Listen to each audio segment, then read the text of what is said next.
And we're connecting, and we're connecting. And let's praise the Lord. All right, praise the Lord. Praise the Lord. All right. Good evening, everyone. We are back online again. As you know, we were supposed to do Transparent Thursday, but due to some time constraints, we wanted to give it to you a little bit earlier. So again, we're back online with my special guest, Minister Jasmine Pope. Hello, hello, hello. It's good to see you again. I am so excited. I am so excited again that we get a chance to really have another conversation, to really talk about really mental, emotional, and really spiritual wellness through this season of quarantine. A lot has changed, Minister Pope, since we have been online. A lot of changes have been made, especially by our governor and even our federal government. As you know, as we're still at home, this is different.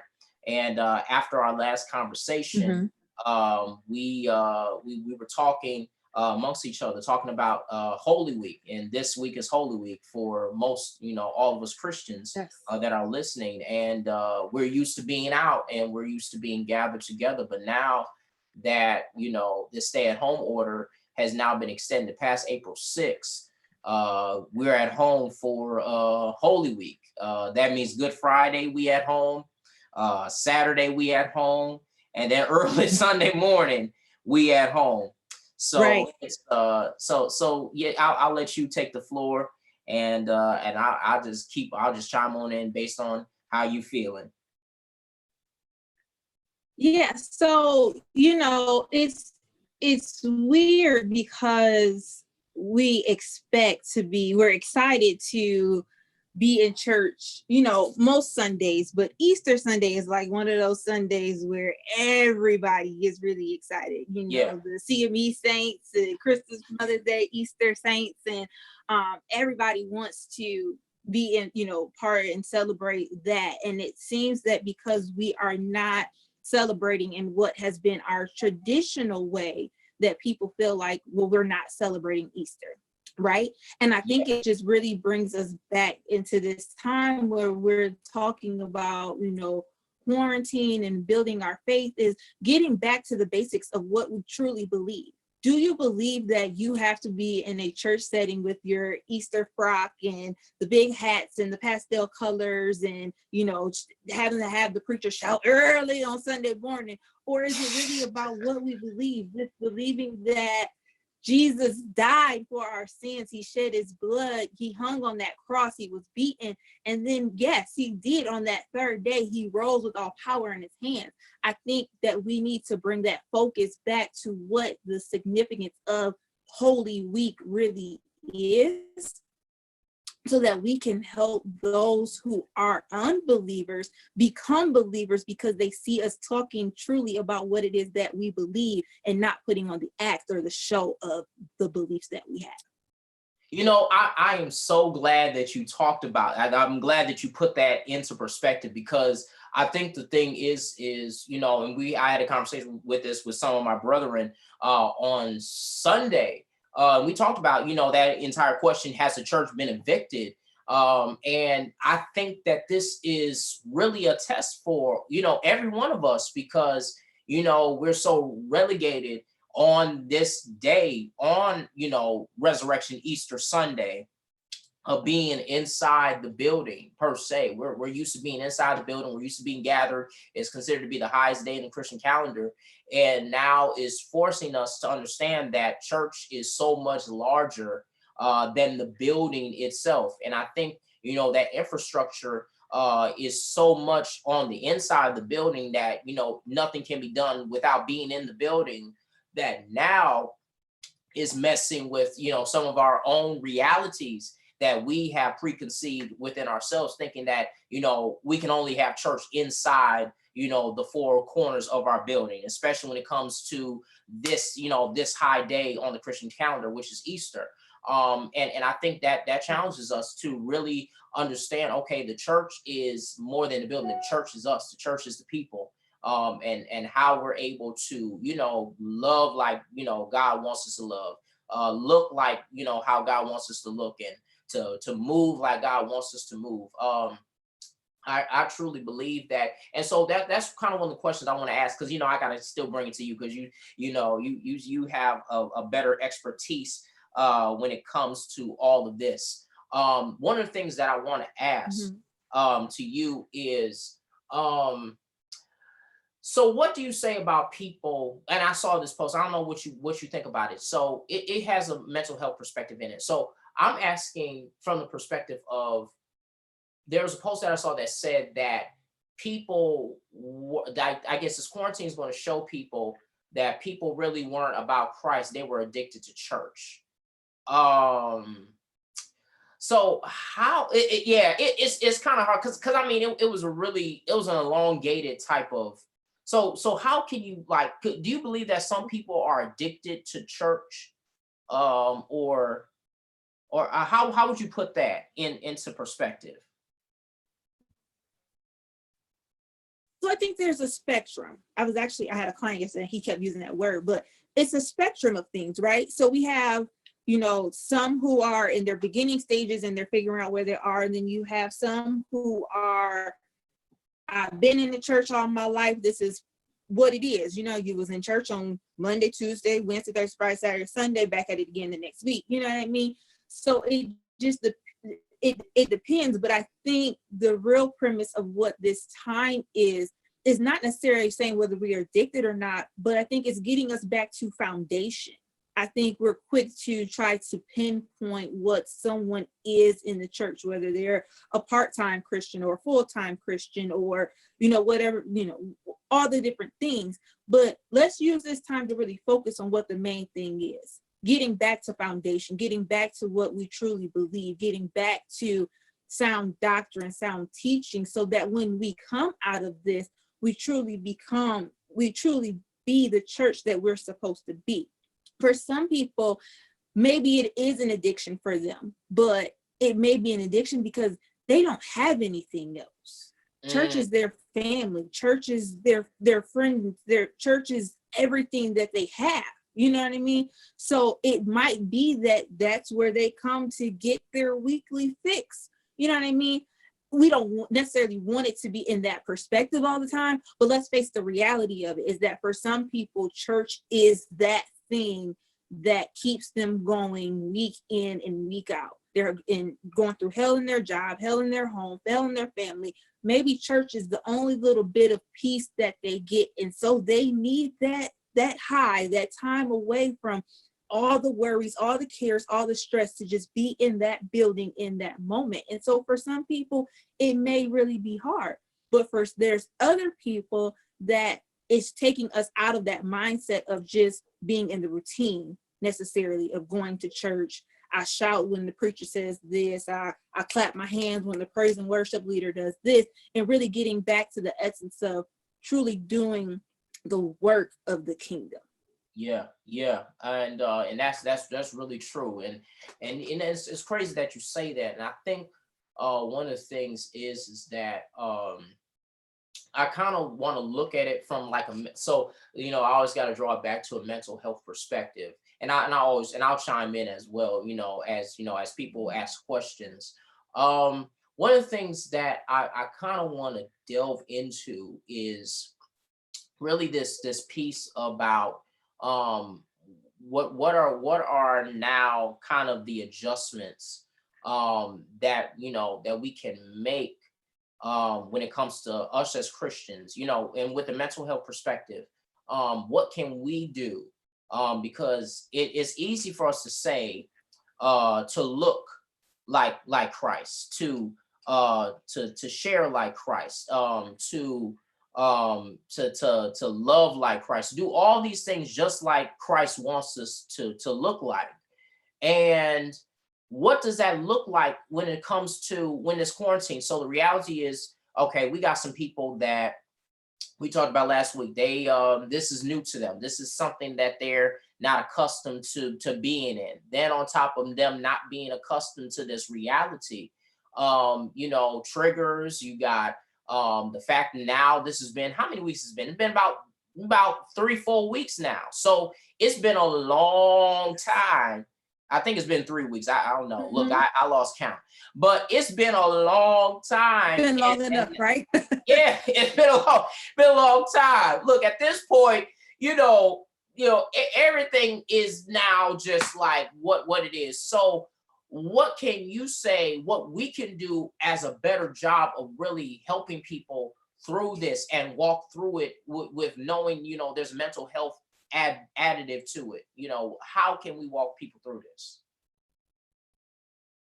So I think really right now, one of the biggest things that we can do is truly build connections, build relationships, and not just a lot of times we have that person that we connect with and it's like, oh, I'll wait till Sunday to see such and such and such, and I'll ask her how she's doing and blah, blah, blah. But that's 6 whole days in between, or 7 whole days in between, where such and such is going through, you know what I mean? Yeah. So now it forces us not to wait 7 days or however long, depending on people's work schedules and things, to wait until the next time that you see them again, but to really, begin to call and check up on people, send that text message, make that phone call.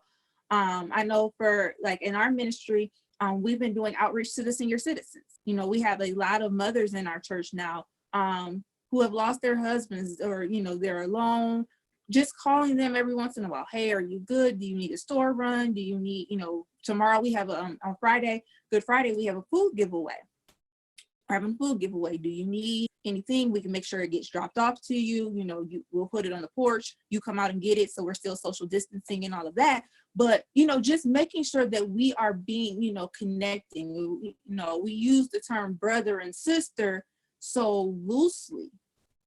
It's not a term to say, bro, sis, but building those real relationships and connections so that when we come back, it's not just a forced sense of, well, we're connecting again because we're back in the church, but establishing these lifelong connections, hopefully that will continue and help help people grow and feel safe and secure, that, they can open up and they can trust you.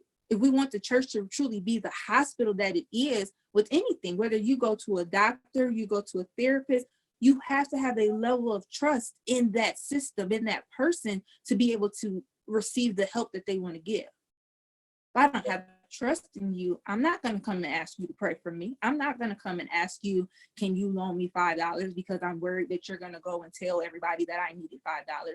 This is the time now where we build those things.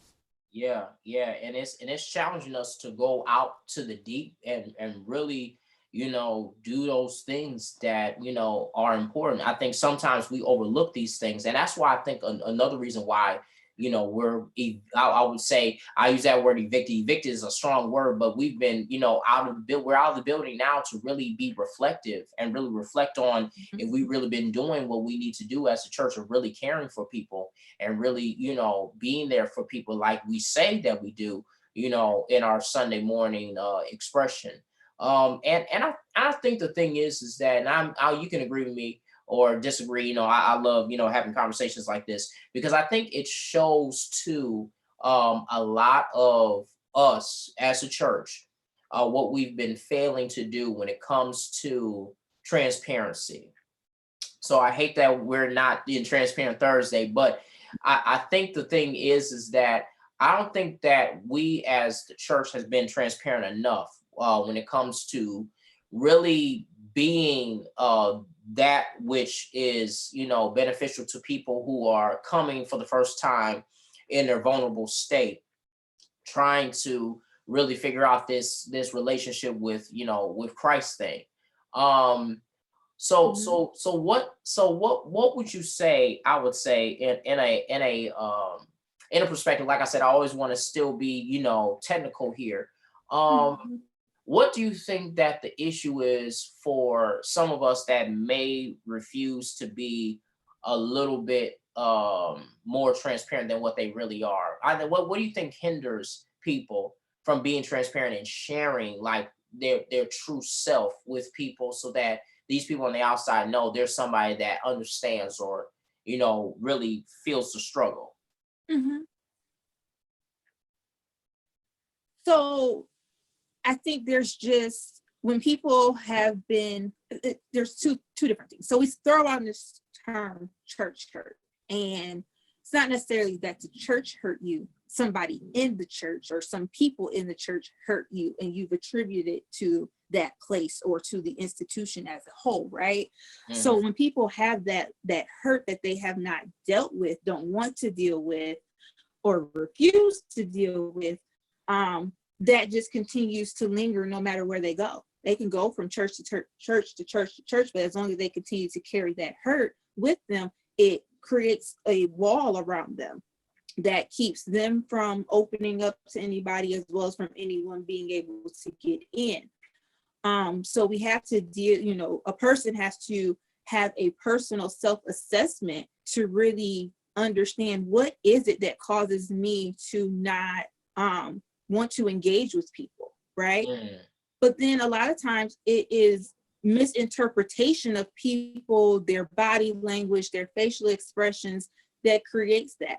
I'm told quite often, when I first met you, I thought you were just so mean. I didn't think you liked people. You don't smile, you don't do this, you don't do that. And I'm like, they're like, but now, that I know you, you're nice. I know that you would give the shirt off your back. Like, I know I can trust you. And it's like, I'm my dad's child. There's a picture on my page, I show it to everybody. I'm walking down the aisle with my father. It's the happiest day of my life. And we are both straight faced.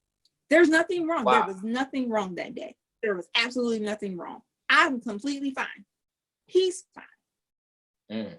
That's just my nature. You know what I mean? But because you don't know that or understand that about me, because we haven't been able to build that connection, you see me as something that I'm not.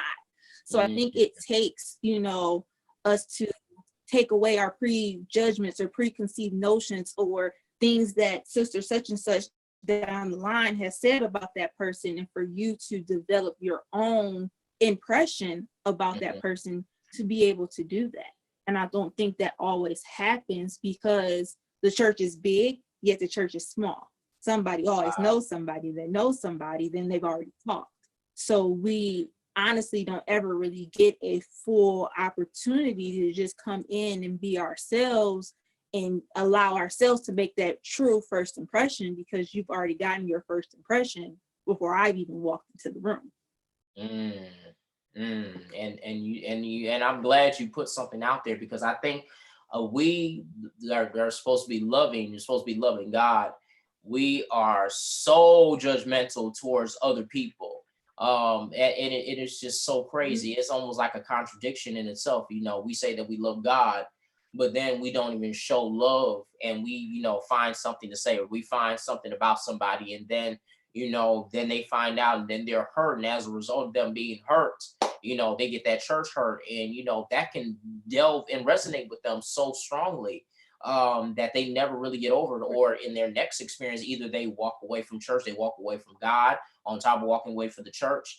And, they don't want to be in church because of, what is presented in front of them and what they see with the lack of from us of showing, that we're loving. So I really honestly think when we talk about this, I think this is really a good reflection moment for us to really figure out if we really been doing, really loving and really showing people love, and really not trying to judge them on first impression, or trying to, meeting them for the first time. Because I think the thing is that, I really believe that, first impressions really do matter. I think that's just beyond just a saying. I think that's just something that's true in itself. Right. And if we give a first impression that we are judgmental, or we're being condescending, or whatever we're saying, that could really that could really set somebody off to the point where they don't want to deal with us, they don't want to be included with us, or just they don't want to fool with us at all. They just want to walk away from church. And that reminds me too, and I what are you saying? No, and I was going to say, so, in the field of mental health, psychology, social work, all of that, we have what we call defense mechanisms, right? And so there's a big list of them. But one of the defense mechanisms that often comes out in the church that we don't necessarily talk about is projection. A lot of times when we are claiming that there's an issue with another person and why we don't want to work with that person or what's going on with that person, a lot of times we're putting our own personal issues onto someone else rather than being accountable to what it is that we're going through or what's wrong with us. Yes, there are some things that are wrong with us that we need to take time and fix. But rather than take that accountability and take the steps to get the help that we need to get, I'll put it off on another person and say, well, they think they're better than everybody, or they think because they got such and such gift that they, no, I think it's, sometimes it's, you have a gift and you're not operating in it, or you haven't been obedient to what you're supposed to be doing. So now because somebody else is doing that, you want to diminish them instead of doing what you need to do so God can move in you. That takes for us to look at ourselves. You know what I mean?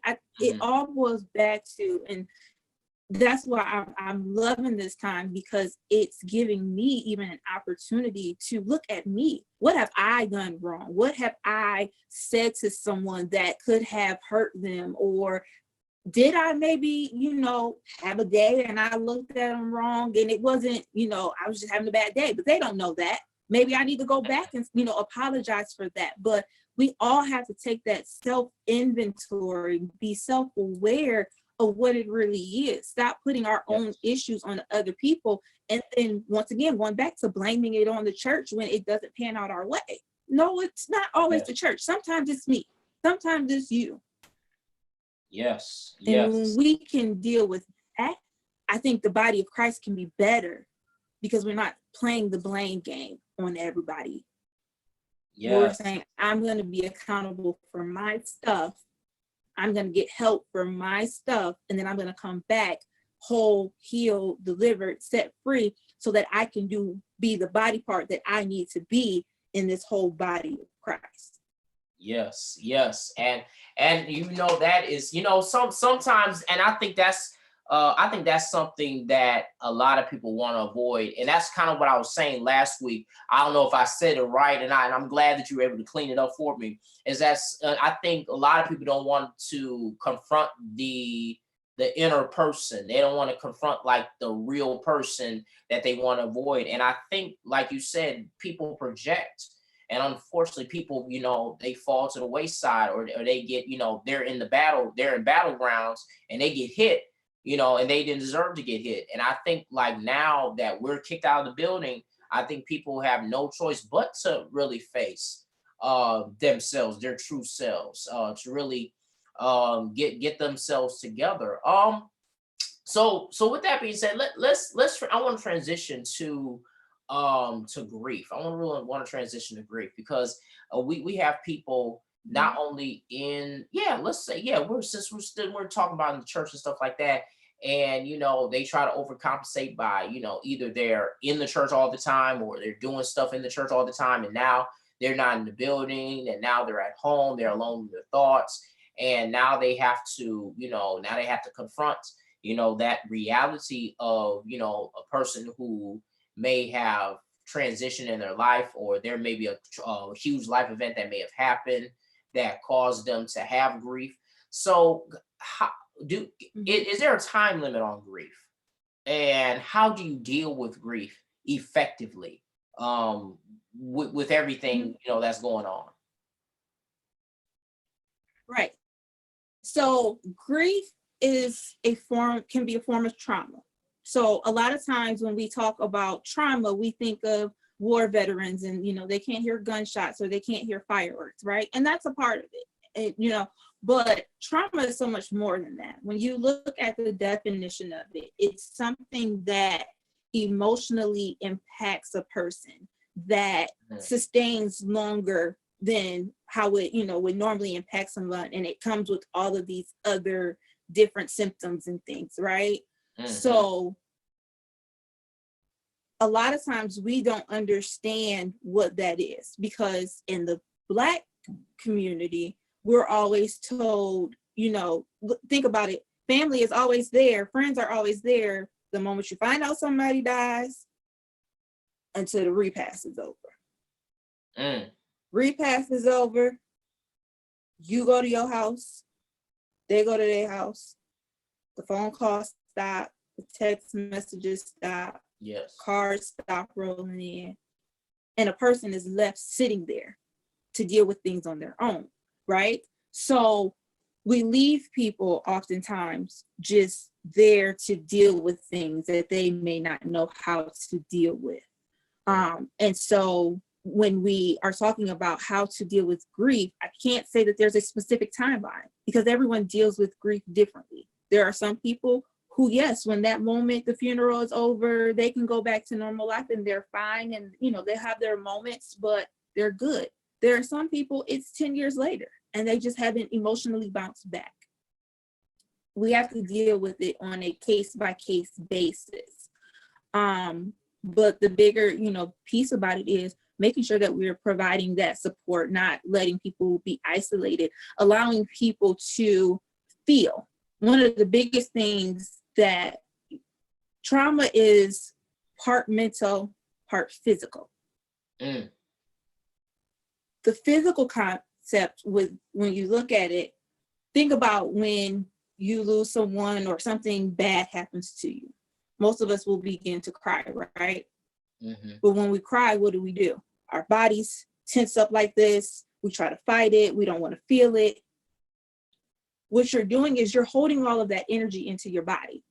The more you hold that energy into your body, the more that trauma, that grief, that pain sticks with you. If you can allow yourself to feel, to grieve, to express those emotions, that helps with lessening the impact of it. That's not to say that it will ever go away. My mama meant a lot to me, you know what I mean? Yeah. So I can't say that I'll ever get over the loss of my mother, but I've learned how to allow myself to feel and to deal with it so that I don't have that negative impact of the feelings. Now, when I cry, I can cry and just let it go versus being so tense and frustrated and holding all of that in. So you can allow yourself to truly feel, that helps with the process. That's good. That's good. So we got a couple questions. Coming in. Okay. So the first question is, how can we stay present with others outside of crisis? I think that's just continual building of relationship. A check-in every now and then, sending a card, those different types of things. You know what I mean? Yeah. Hey, let's meet up once a month for dinner. Doesn't have to be anything extravagant. You know what I mean? It's just making those personal touches with people. Being thoughtful. You know, there's been times where I've mentioned, you know, hey, in a conversation, I've been thinking about this book, or, you know, I want to read up on something. 2 days later, a book pops up.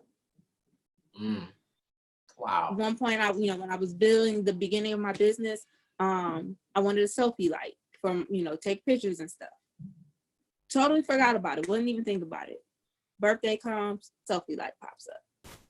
Wow. People don't have to do that type of stuff, but it's that they paid attention. They saw what was in me. You know what I mean? Looking to the potential of people, helping build them up. I think those types of things help. But that comes with being connected and truly being able to listen and hear the heart of people, and not just listen and say that, well, I connected with such and such. Yeah, that's so true. So with that being said, there's another question I want to add on to that is, and this comes from another question. How do we start expressing our emotions healthier? How do we? Mm-hmm. So it's a process. So I'm not, I'll never tell anybody, whether you come to the office or I'm talking with you face to face, I'm not, don't ever expect a change overnight, but it starts with taking it one step at a time.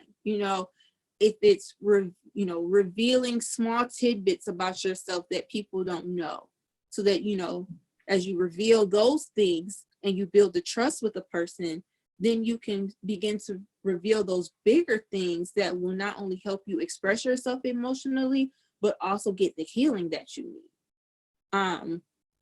Learning proper ways to communicate your feelings and emotions also helps. So, one of the things that I teach a lot of couples or even families that come in, using I feel statements, because a lot of times we just talk and we're so emotional, we just want to get out what we want to say, right?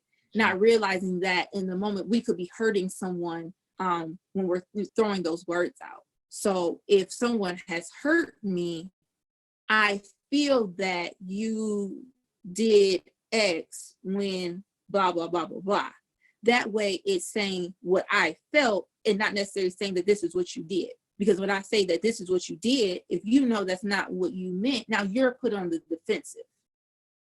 And now neither one of us is going to communicate in that situation because we're just trying to defend ourselves. When we can use our I feel statements, that helps us to be able to better express ourselves. And that's good. So with that being said, I like that. And you do think that in our context, like even with us being the body of Christ, do we do a lot of that do you feel like we do that instead of better expressing ourselves? Do you think that we just go on the attack or the offensive when it comes to, people, who have been hurt before, and instead of us healthily expressing it, that we've been doing that? And then if it has been happening, why do you think that has been the case when it comes to the context of us in the church doing this?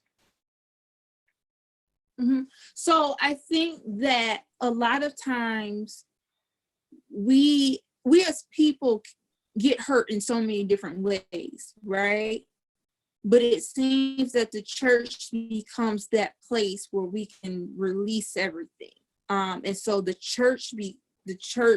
pastor ends up dealing with so much more than what a person on the outside may deal with. And so when we get to the church, we've probably had, work happen, we've had mama happen, we've had this happen, and we get to this meeting or we get to this situation with someone in the church and we just let it all go. Mm-hmm. And it's not necessarily always for that moment. Mm-hmm. But maybe this is where I feel like I found my safe space. So I'm letting go, not realizing that I'm not being fair with bringing all of my issues onto this situation or into this avenue, right? Mm-hmm. So I think we have to learn how to deal with what's at hand with what's in the moment. If I'm dealing with an issue at church or with a church person, I need to deal with that and that only, and not bring in all of my other issues into this. Ooh, now that is, I would say, now that can be hard. And I say the reason why that can be hard is because if something's happened we haven't dealt with, like you said, then all of a sudden then everything comes out. So instead of getting that one situation, that one instance, everything comes out. And so now it started. And oftentimes and I didn't mean to cut you off, but a lot of times too, as people, we let so many things build up. So even if it is all church related, if you sit on 5 different ministries, boards, whatever you want to call them, and you got an issue here, you got an issue there, you got an issue there, but you just like, okay, I'm gonna just deal with it. I move on, but I haven't really dealt with it. And then I go to this ministry and now something else happens. By the time you get to that 5th one and it's something, you're just ready to explode. So we have to learn how to deal with things as they happen so that it doesn't become such a weight and such a hindrance that now we're impacting whole ministries and whole, ministries in the smaller sense of like deacon ministry or whatever, or to the whole church in a sense, because we haven't dealt with things. And I think that's just a cultural thing, is that we just brush it off, we sweep it under a rug, we don't deal with it until we become that ticking time bomb. Now, does that go Now let me ask you just historically, because I mean I studied this. I just want to know if I'm being wrong. Doesn't this go back all the way to slavery? Really, that entire like that mentality of everything that's happened to us. And I'm just saying, I'm talking culturally now, based upon the Black experience, based upon that, what has happened.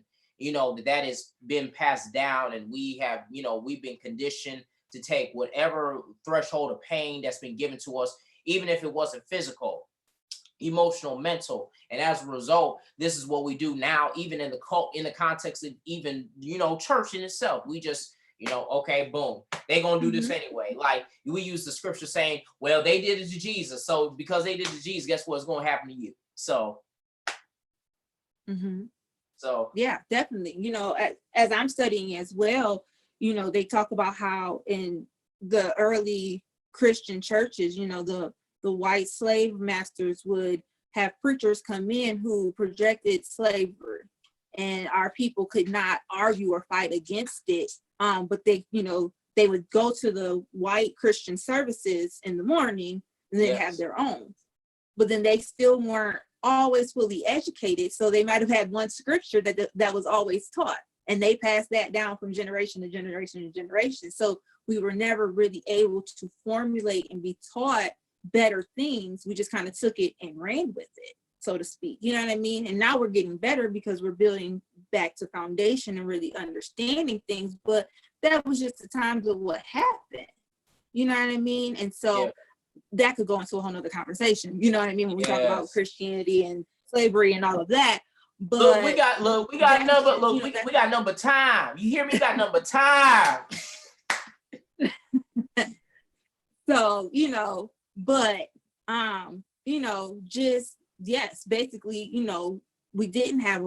we had a voice, but we didn't have a voice, right? We created our own services and we created our own mediums to still be able to serve the God and Jesus that we believed in, not the one that they said was about slavery and oppression and all of that. But we never were able to fully express, we don't believe in that. We had to wait until our time came to then step out on it. And even then we still suffered some suppression and oppression because they didn't want our denominations to grow and be bigger and all of those different things. So, a little bit of that, a little bit of history on the church. But yeah, we haven't been, and it does go back that far.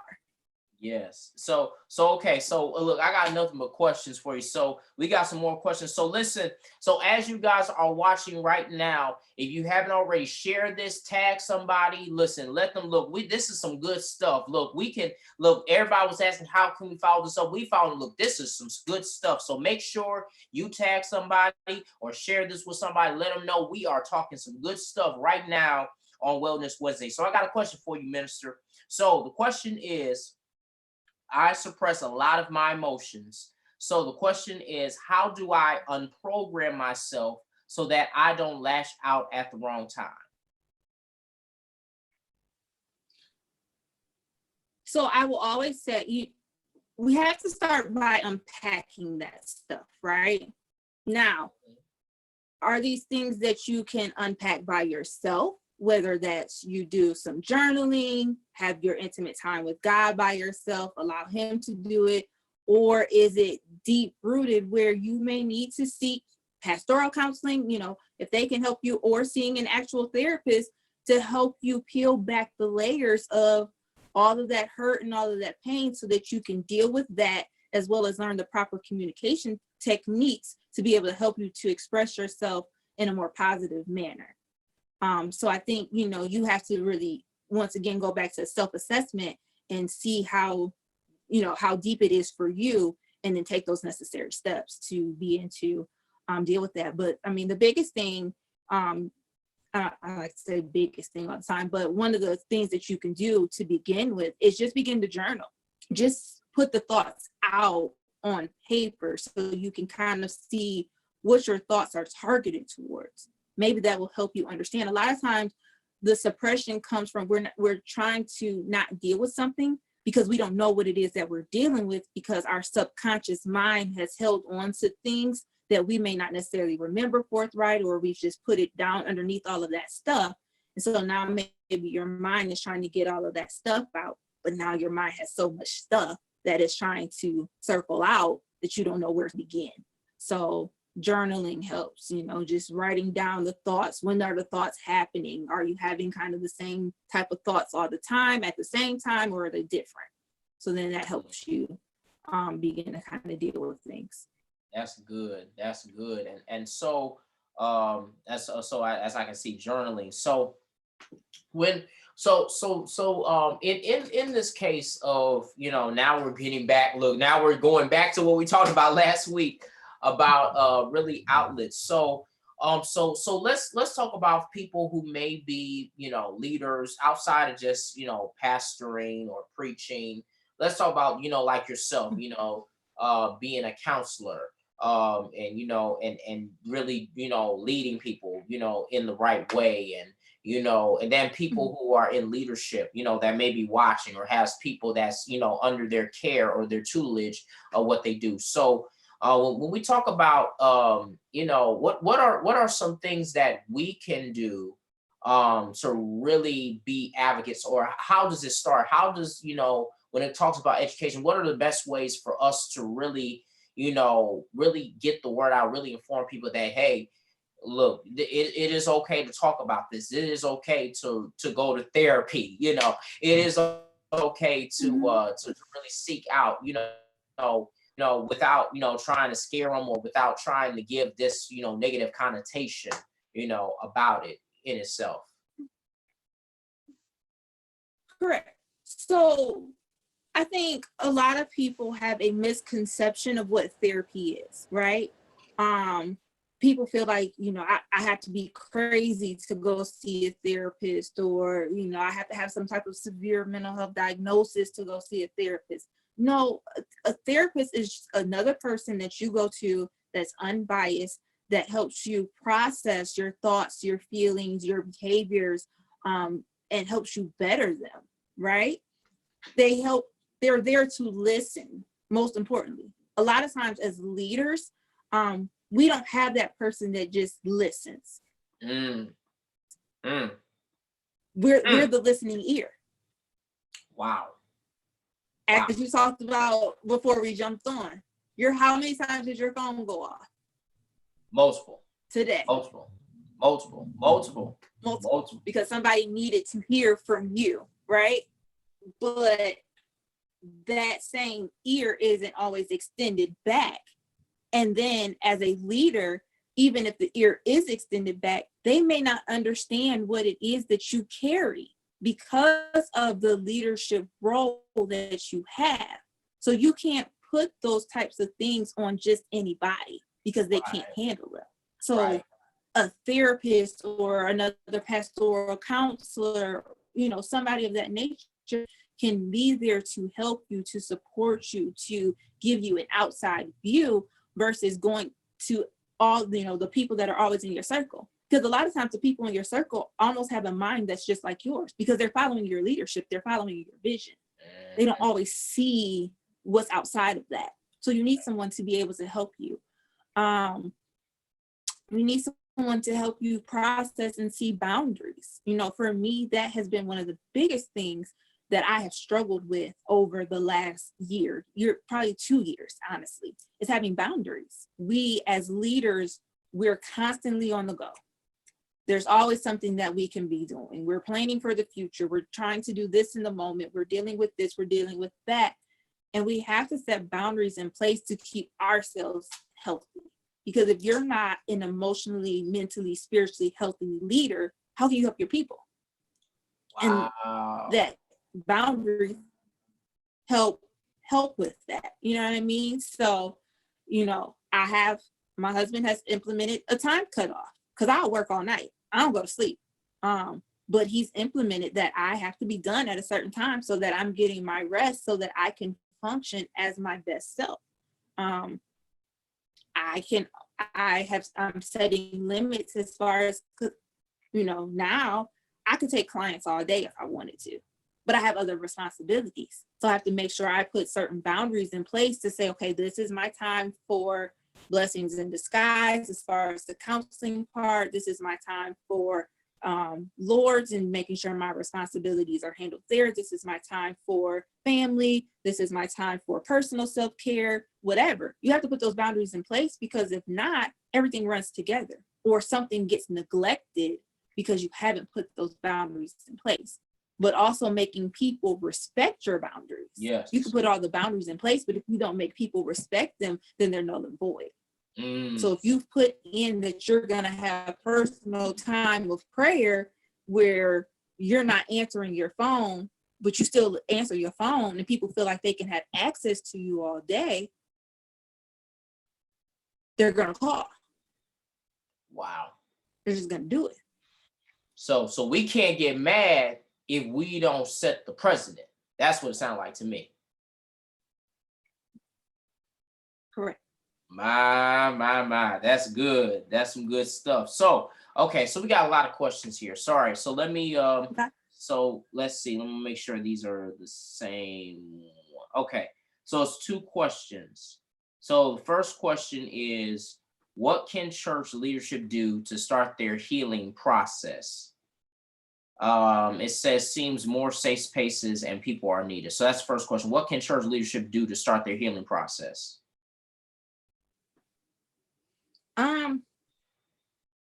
Once again, finding the therapist, the pastoral counselor, somebody that's outside of your normal group of people that can help you, that will give you sound advice, sound counsel, but definitely have that listening ear to truly be able to hear you. Sometimes it's just taking a step back. We get so forward focused that we forget to live in the present moment. I'm all about being a planner, but we also have to be in the moment. And if you don't take this time in the moment to do what you need to do to get your healing, it doesn't matter what you plan in the future. It just doesn't. Because your healing might be dependent on, the next move might be dependent upon your healing. Yes. So you can't keep putting that off. You know what I mean? I think a lot of pastors, male and female, get put into the superwoman, superman complex, where they've got to handle everything, do everything, be a part of everything. And it takes to have a solid team behind you so that your hands aren't always in all of that stuff. Yes. But that also comes with trust and having people that you can have, that know your heart, know your vision, to be able to run so that you can do what you need to do. A lot of times as leaders, we take on so much because we don't want to feel as if the ball gets dropped, it's our fault. Sometimes the ball has to get dropped so people can step up. That's good. But that takes wisdom and discernment for us to know. That's it. That's good. So, those are things that as leaders you can do, and like I said, just be very intentional about your time. When you need to take that time to get away, take it. Take a vacation. Take a trip to go to the mountains and hear from God and just let it be you and him. It's okay to do that. Yeah, I believe it's needed. I really do. Now I might not go all the way to the mountains, but I'll go somewhere. I'll go somewhere. But seriously, I think the mountains, whatever floats your boat. Yeah. Look, I got a reservation about mountains, but no, I know, but that's so true. That's really so true. So with that, there's a second question attached to that, and I'm trying to get it to it now. So. The second question is, hold on, I want to make sure that I'm listening. Hopefully you guys are thinking, I hope you guys are enjoying this. Listen, I'm definitely trusting, I'm loving this as well. All right. So the second question is, what are a couple things people can do to heal from church leadership that hurt them, whether they go to that church or not? Okay. So first thing is forgiveness. Forgive them, for what they've done. And that doesn't necessarily, a lot of times we feel like I've got to go to that person. And that's great if you can, and make those amends. Sometimes that does not happen, right? Sometimes we just need to say that we forgive them, go to God honestly and earnestly, and, allow him to deal with us. And then we move forward with our lives. So I think, forgiveness of that person, and then forgiveness of ourselves, because a lot of times we hold so much hurt and pain against ourselves. Why did I stay so long? Why did I deal with that? Blah, blah, blah, blah. Let go of what you've held against yourself as well, so that you can walk fully in freedom to be able to move forward in whatever ministry that it is. Then also take off the lens of that hurt, so that you're not seeing your current leadership as the old leadership. You have to allow them to be who they are supposed to be to you, and not put on those old traits of somebody else. If you never give them a fresh start to be them, you'll always see them as someone else, and that's not fair. Wow.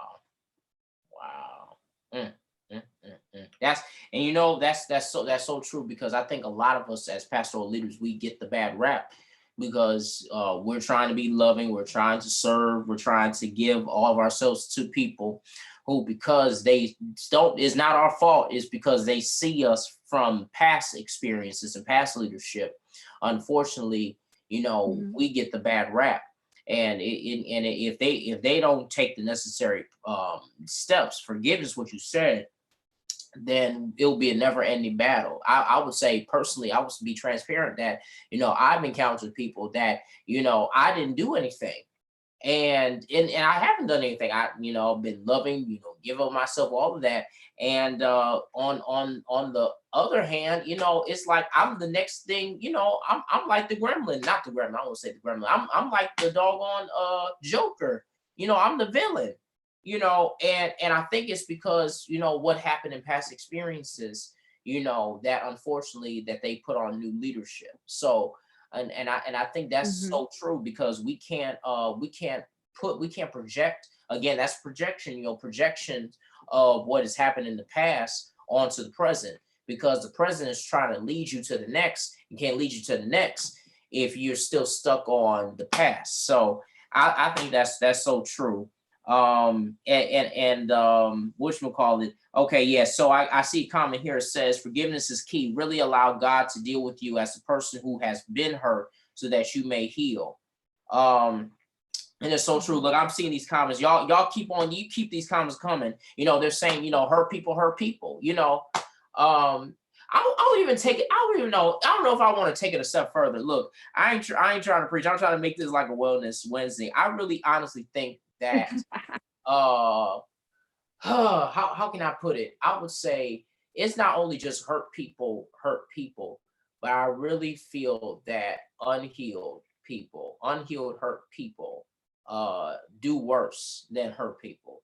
I think that is a never ending cycle. And I think that's my opinion, is that is a never ending cycle, because that person didn't decide to be healed and to really be healed from that hurt. Unfortunately, now they're using that to hurt other people. Now other people are going to carry it to other people and hurt people as a result. And honestly, I think, and you can correct me if I'm wrong, I really think that some people like to be hurt. I mean, and correct me if I'm wrong. I really and let me use good appropriate language here. I think some people don't want to heal. That's like their source of power when they want to hurt people. I really think that, if you give them the avenues, and like I said, correct me if I'm wrong, like you give them avenues, like, okay, this is what you need to do. This, heal from this, recover from this. But some people, they just don't think that, they just don't want to, because that's like their way of having power, or that's their way of, having control, is by projection of doing this. So, I'm going to be this way. Nobody can get me. I'm going to be who I am. And I think that's a lot in our churches. And that's my opinion, is that unfortunately, this is a never ending cycle And, you know, people that don't want to heal, they just do this. Or for some people, pain was the norm or has been the norm in their life. They've become comfortable in it, not realizing that that's not a place of comfort. That it should not be a place of comfort for any one of us. Our lives are meant to be pleasurable, but we do have some pain. The Bible speaks of that, you know, that you will have some pain. Absolutely. But some people get so comfortable in that when they have a moment to experience something outside of that, they become fearful. So they resort back to those things that they feel are normal. Sometimes it takes us to go through the uncomfortableness of change to get to the other side of things. That takes us coming out of ourselves and not of realizing, okay, maybe this isn't so healthy. Maybe this isn't right. You know what I mean? Maybe, once again, everybody else isn't the issue. Maybe I need to deal with some things within myself to be able to see that. So let's look. I like this. I'm loving this. So another question is, what happens when you forgive somebody? So when you forgive somebody, what happens when you forgive somebody and then they repeat the same thing? So you forgive them. You say, you know what? I'm forgiving you for what you did. You hurt me or you did something to me and it changed me. But today I'm forgiving you. And then next thing you know, they do this. Look, they do it. And not even days later, boom, they do the same. Look, they do something, the same thing that you've forgiven them from, that you have overcome. So I think you have to look at it in a couple different ways. Is this someone that you have to continue to deal with all the time? Right? Do you have to put up with it? You can forgive someone, and that doesn't mean you necessarily have to keep them in your space and continue to allow them to keep doing the same thing to you over and over and over again. They have to be held accountable. If they're asking for your forgiveness, and there's a level of accountability on them to make change behavior. And if they're not willing to make that change behavior, then you have some decisions that you need to make in regards to that person. So, I mean, I think that's one of the things that you have to look at is, what is the relationship? Is this someone that you know, it's a friend and they keep doing the same thing over and over, and you just set your boundary in place, like, look, we cool, but you stay over there and I'm over here? Or is it in the context of like a marriage where now you may need to get counseling? Now you have to get counseling. Is someone else involved to help them see the error of their ways and say that you can't keep doing this. Like, that's not fair to the relationship. Those types of things. So you kind of just have to take a self-assessment of it and see which area you fall in. I was gonna go there because I was gonna say, what do you do if you live with them? That's the thing. Look, that's hard, because if you living with them, I mean, there's just so many factors that is added into that. So you say not only marriage, so you even, well, let's say, what about the dynamics? What about between parental or sibling? Like, what are those different dynamics versus a marriage? I think it goes back to the beginning point, is that with every relationship comes boundaries. And so you don't have to allow someone to keep hurting you. Parent, brother, sister, aunt, uncle, you are the gatekeeper of your peace. Period. You allow what you allow in can disturb your peace. What you let out and protects that peace or whatever. So you have to know what it is that you can take. If you're willing to let that person keep coming in and doing that same thing over and over, and if you want to keep dealing with that mental and emotional stress, that's you. You know what I mean? Have at it. I'm not that person. I can learn to deal with you from a distance. I still love you. That don't mean I care any less. I just got to protect my space. I got to protect my peace. Cause I got stuff I got to do, and I can't be bogged down with all of that stuff from somebody else stopping me from doing what God has me to do. My God. Woo, this is look, this is deep because we look, that's good. Look, so yeah, y'all quote that. Y'all make sure y'all quote Minister Pope. So when y'all make them posts, y'all make sure y'all quote her. Look, we still in school. We believe in quoting and giving source to who quoted. Gatekeeper of peace. Yes, make sure you quote her. Let her know. Look, quote her and say you are the gatekeeper of your peace. This is some good stuff. And we run a look. This stuff is so good. Look, let us know. Let us know if you're enjoying yourself. Look, let us know if you want this to continue coming on. Look, I'm enjoying myself. I don't know about you, Ms. Pope, but I just loving this information I'm that loving we're sharing with each other. And during this time of quarantine, this conversations like this, it has to continue to happen because a lot of people during this time, this is a time to not only reflect but really gain information. Because with information, it gets us to reflect and to really figure out, okay, like you said, have we been doing what we're supposed to be doing? Have we been healing? Have we been taking care of ourselves, self-care? Have we been learning how to forgive? What we've been talking about, then setting boundaries. This is a perfect opportunity to set boundaries, right, even though we all at home, because now people just thinking, okay, now you just a phone call away, now that you're not busy. And what you say, what and I know you talk about that boundaries piece. How do you respond? Because I bet you, like like you tell me, if my phone been ringing, I know your phone probably been ringing. Folks saying like, yeah, you at home, what's going on? What's up?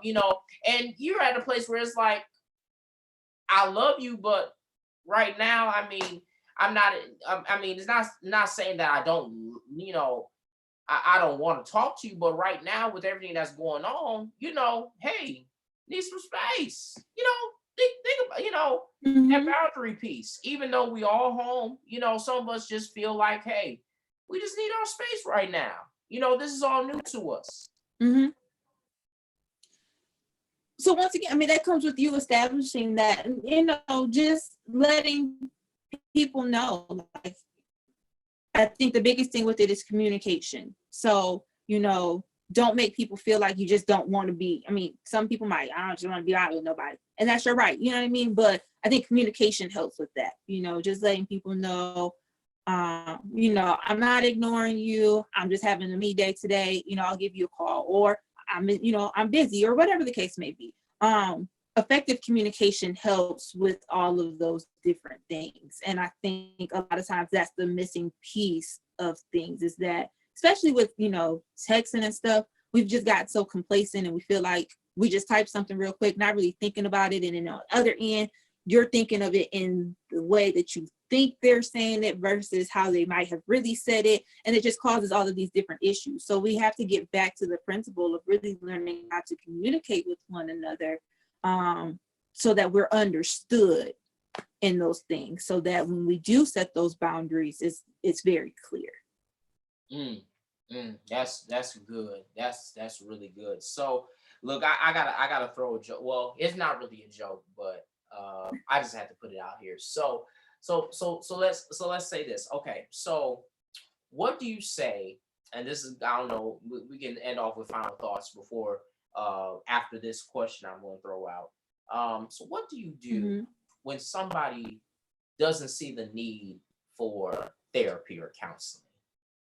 Let's say you have someone who's old school, because we have some people in our church, some people, that's in older generations, that just don't see the need for therapy. What if after all this information that's been given, and they say, it ain't for me, I don't need that, all I can do is pray? So what do you?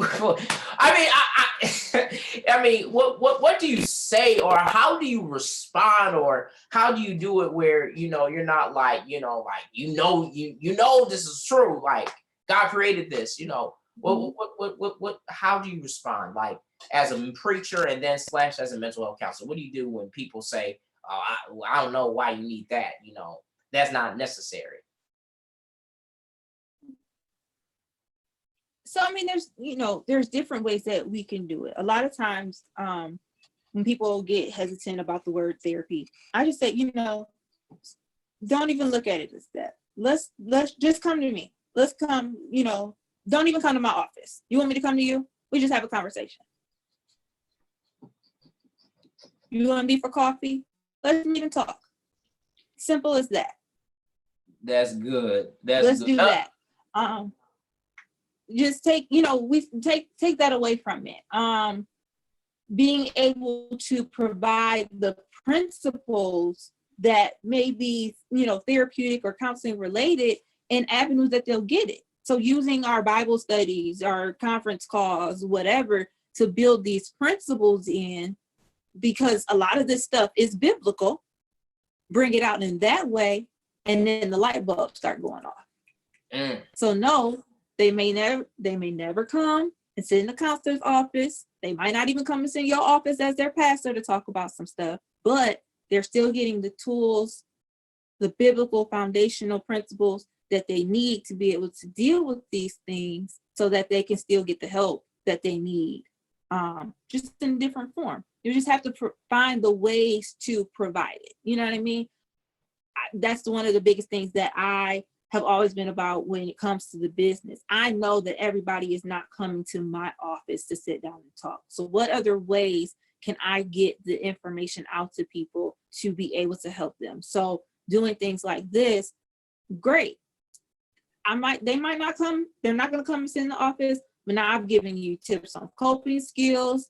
I've given you information on forgiveness. I've taken you back to the Bible. You know what I mean? I've given you all these things that you can research further. If you want to inbox me and ask me, we can go that route.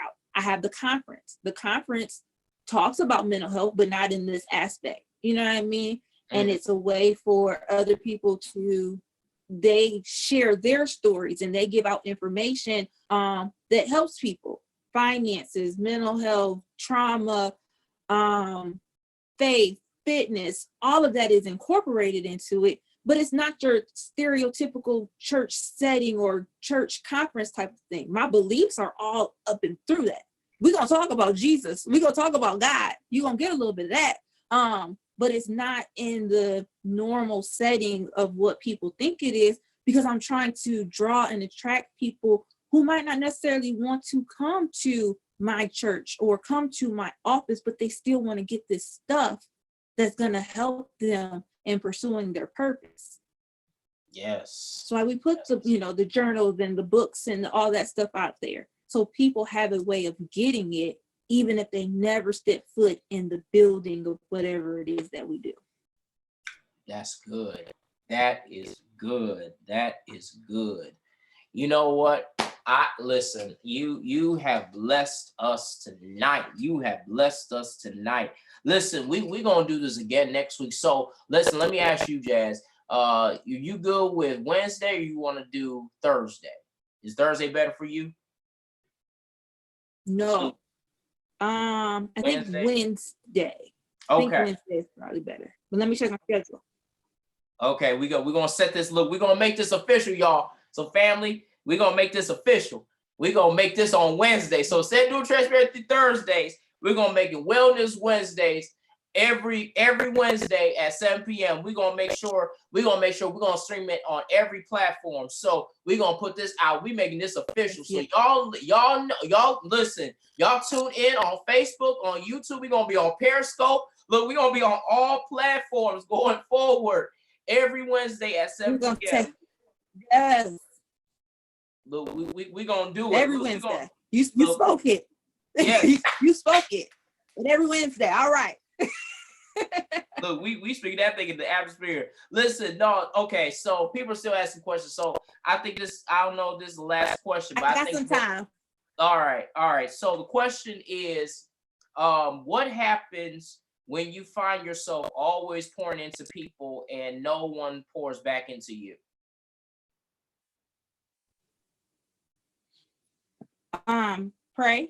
Pray to God, ask him to show you those who are meant to surround you, to be that encouragement, to be that wise counsel for you. I think so many times we miss that because we're looking for a certain look or a certain demographic of a person to be there for us.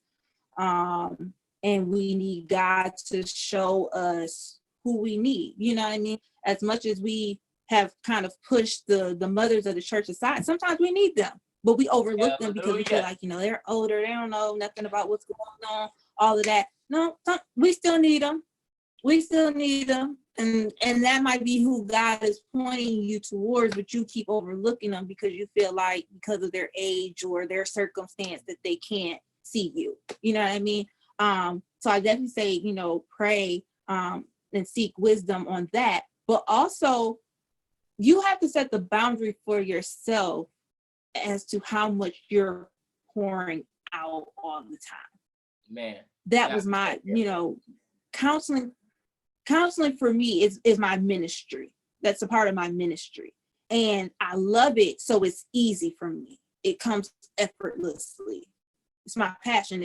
It's what I do, but it's draining at the same time because I'm giving myself out all the time. And then I'm working and I have a family and I'm doing all of these other things. And I've never had a moment where I was just still.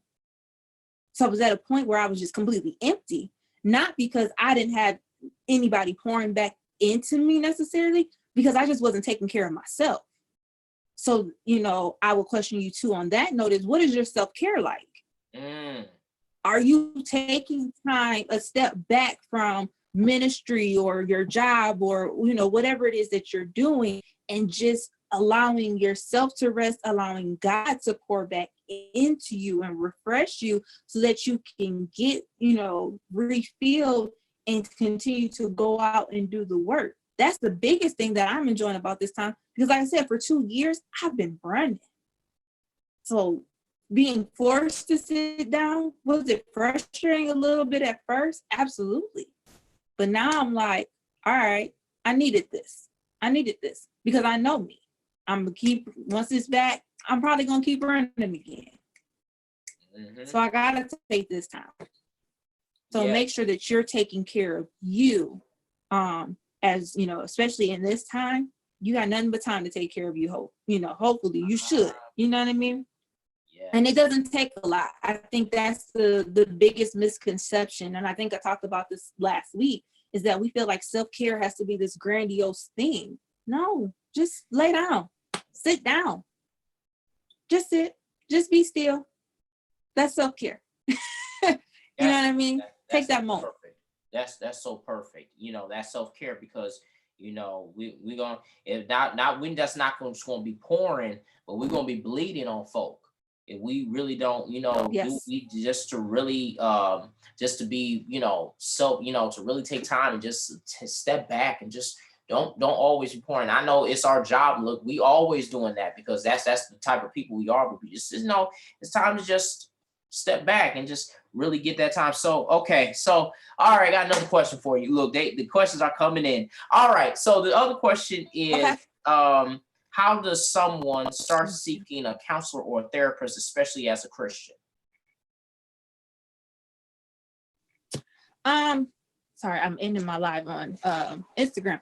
But so one of the resources that is out there, you can go through Google and do it. But Psychology Today is a good resource for you to be able to find a therapist. And they have a designation on there for those of us who consider ourselves to be Christian counselors to put that on our websites. So you can go to Psychology Today, mark that in the filters or whatever it is, and put in your zip code, and it allows you to find people with that designation in your area. So that is one of the ways that you can find someone.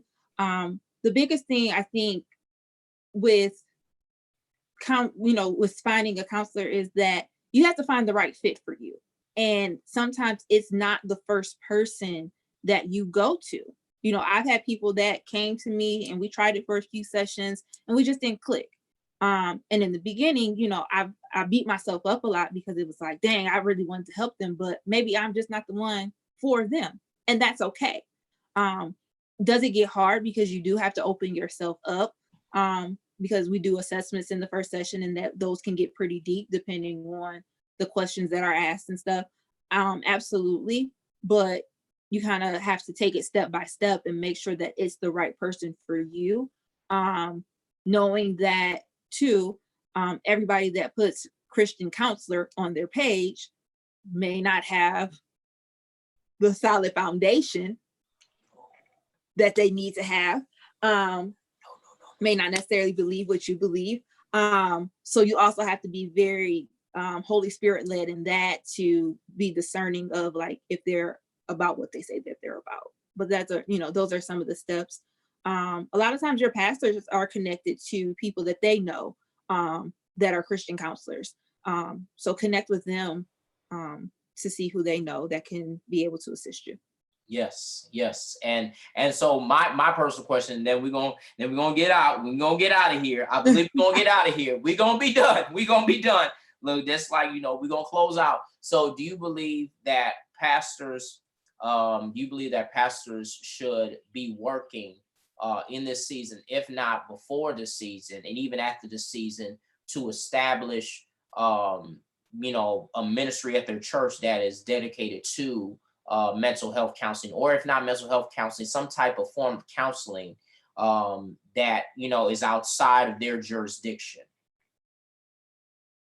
I would say there, because we're spiritual, but there's some things we just can't do. So what how would that look? Right.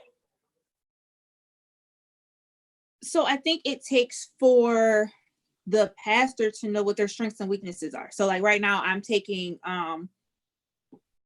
pastoral care and counseling this semester. And so even for myself, as God leads me further in ministry, I have to be able to discern how I'm going to set my boundaries as being a licensed mental health professional, as well as someone in ministry, to not overburden myself in doing the work that I'm called to do. Right. So a pastor first has to know what they can and can't handle. Are you trying to be able to handle some of the things that can be brought to you? If a person does not want to seek outside help, they say they want to come to you. Sometimes you have to set that firm boundary, like, you have issues that I just cannot deal with. And that's not to say I don't love you or that I can't, be a listening ear, but to really get the healing that you need, I have to refer you to someone else. So I do believe that every pastor should have a therapist or a counselor that they're connected to. Amen. I do believe that. I know that every church is not equipped with having someone, not necessarily on staff, but within their ministry, that is licensed to be a support specifically to the ministry. But I do believe that they are connected to enough people, I said, to be able to provide resources, whether that is for referrals or to just get information. A lot of us have different things that we can provide, whether it's books or just developing pamphlets or whatever, to help a person better understand, what symptoms they may be having, coping skills, different things of that nature. So just being, finding different avenues. I know last year, maybe 2 years ago, at our church, we actually did a forum. So we turned our Tuesday night teaching, our Bible study, into a forum that was specifically on mental health. And I talked, we had people who were in our ministry that were actually willing and very transparent about what they dealt with. So we had someone who talked about alcoholism, someone who talked about depression, trauma, and then we had a male who had dealt with mental health, actually my husband. So we had people who were inside to say, this is what we're dealing with in the church, so it's not so taboo. And then we had open time for questions. I think we also did stream it live so people could send in their questions and things of that nature. So, making it more a part of the culture of the church as a whole, I think helps to make it less of a thing where people don't want to talk about it or don't see it as a real thing, because it is real. That is good. That is good. And I think that it causes us as the church. And we're gonna be done. I promise we're gonna be done. It's so good. We're gonna be done. I'm telling you, we're gonna be done. We're gonna be all right. Let's I just want to finish my thought. But seriously though, I think that churches, and I think that it takes a step of faith for us to get out of that boat of fear, of folks not taking it seriously, or just of people turning their faces to it because it's something they never heard before. Because we just have to deal with what's in front of us, and what's going to be ahead of us, and how many people that we can be blessings to within our context. Because again, the church is considered to be that resource that if the people aren't going towards any other community organization, they're come to the church, and we are that source of information. So if we can really start that conversation and begin that by mobilizing, and I'll say this in my context, it was a lot that I had to to deal with, okay, is people going to come, people not going to come? But it's taking that step of faith of saying, okay, I know people are going to be blessed as a result. So if we get the conversation going, it starts from me. Before we start planning an event out, it's like, hey, my preaching, this is talking to pastors who are watching and preachers. It takes for us as preachers, and this is something we're both studying, in both our master's programs, is that, the conversation has to begin with us in the pulpit, of us talking that this is a reality. This is what people face that are in our pews, who we minister to, is that it is more than a spiritual thing, but it's also mental as well, that people deal with when they leave out of our pews and they go back to wherever they are. And so if it begins with us, then that's how the conversation can go, because they're going to take whatever we give them. And then when we start putting events and stuff like that, that is a way that we can really grab them, and we can really, start making those moves, that's possible for churches to really entertain that conversation. So I really love it. I do. I love it. So, okay. So with that being said, y'all, I put a comment out, because I know I don't want to waste our guest's time. She has been amazing. Please let her know that she did a wonderful and awesome job.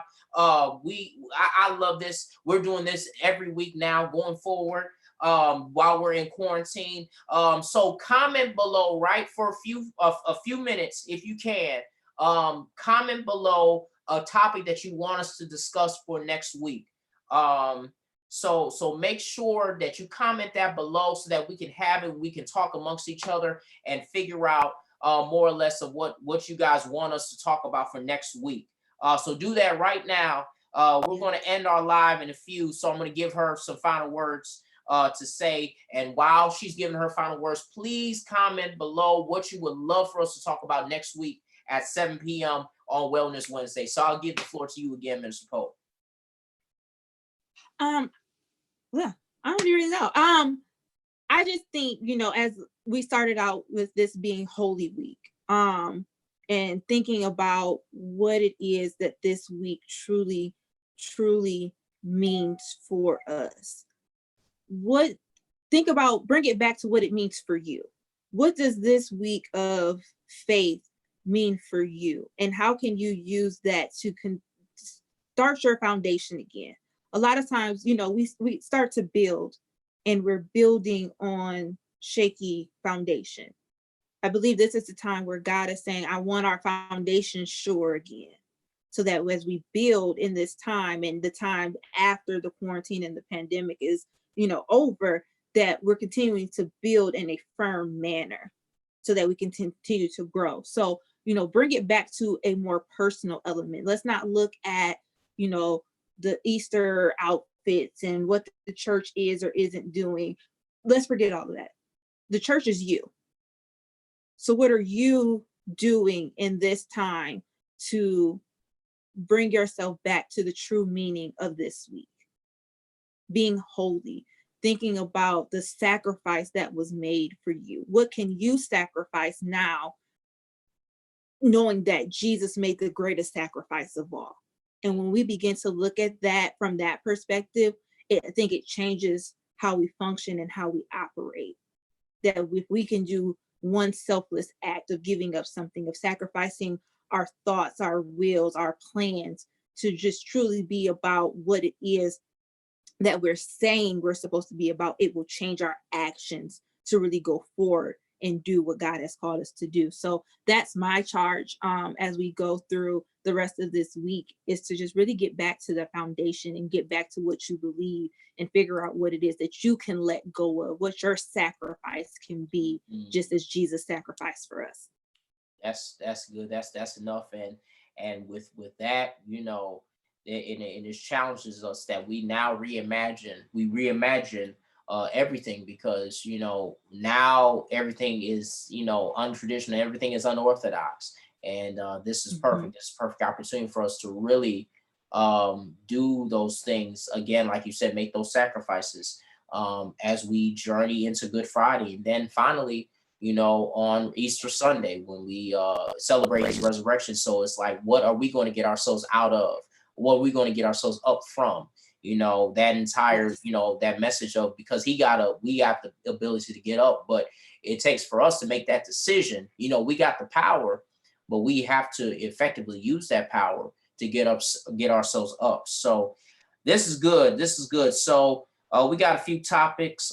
We got how to deal with rejection. Someone said to continue this conversation. I don't know how you can really continue. Look, we have really talked a lot, you know, and really segue this. So we'll continue to comment those below, or what you can do is be sure to send whatever you can. What I'm going to do is, or whatever, if you want to do it, Minister Pope, you want to comment your email or your contact information. I want you guys, for those who are watching, I want you guys to really get in contact with Minister Pope. She has her own LLC, Blessings in Disguise, and that is her counseling service, and is also how she does her business. So please give her love, give her support, like her page.